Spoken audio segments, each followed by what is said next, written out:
And it might not be gluteus medius at all with Trendelenburg gait. It could be one of the other things, okay? So same goes here. We're not just going to jump on that side. We're not going to say, well, the left side was more symptomatic, so it's the left side and focus on that. We're going to say it's both sides. We need to assess both sides. And oh yeah, we also need to get to the trunk. And oh yeah, she's an upper extremity athlete who had a little bit of pain in the upper extremity that she's dominant with. So we probably got to look at that too. So we're going to go through all that stuff. Okay, so she fails pronation stabilizer, she fails transverse abdominis, she fails pyramidalis, she fails lat scapular stabes on the right, which totally makes sense with what we're talking about here. She fails with toe extensors, toe flexors, which is causing her instability in the feet, which leads right into the knee problem. So we're finding out what the problem is here. So now, as we go through and we reverse inhibition of those muscles, get her off the table, redo her screen, full depth squat, no pain. Single leg squat, good stability, no pain. Goes through functional movements that would be more sport specific, no pain. So that tells us that we did the right things. Now we give her exercises for home. We give her isometrics that are muscle specific to help maintain facilitation. We give her functional reinforcement exercises, which are full range of motion, aplanar range of motion with transverse plane components while she is loaded. We don't do anything laying down or on her hands and knees or in sideline. That's not how you play volleyball. Okay, so we give her those. So now we have muscles that are handing off from one muscle to the next muscle during eccentric loading, and we have muscles that are handing off from muscle to muscle as she's doing concentric unloading. So now we're reinforcing normal mechanics so she can return to play. So one of the questions on the story was, when can she return to play? And the options were when the MD releases her, which that's got nothing to do with anything. We're going to bypass the MD because they don't know anything about getting people back to play. They know about prescribing exercise and prescribing medication and doing surgery, which she doesn't need. When her brace has been fitted, she does not need a brace. They don't need braces. What was the other one? When she's totally pain-free, that's got nothing, pain has nothing to do with it.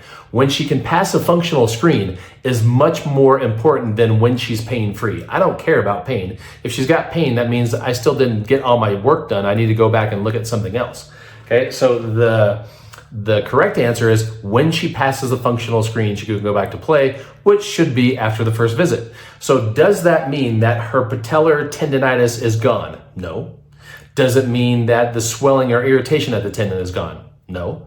What it means is the primary stabilizer, which is always muscle, is working, which will take pressure off of the secondary stabilizers. Secondary stabilizers are tendons, ligaments, fascia, all that stuff that's just connective tissue. Remember, muscle is the primary stabilizer. If it does its job, the secondary, tertiary stabilizers, which are connective tissues, don't have too much pressure put on them and they can heal. So now, even though the tissue has not completely healed and all the way back, we've taken the pressure off of it. So now it can heal while she's actually going to practice and doing things.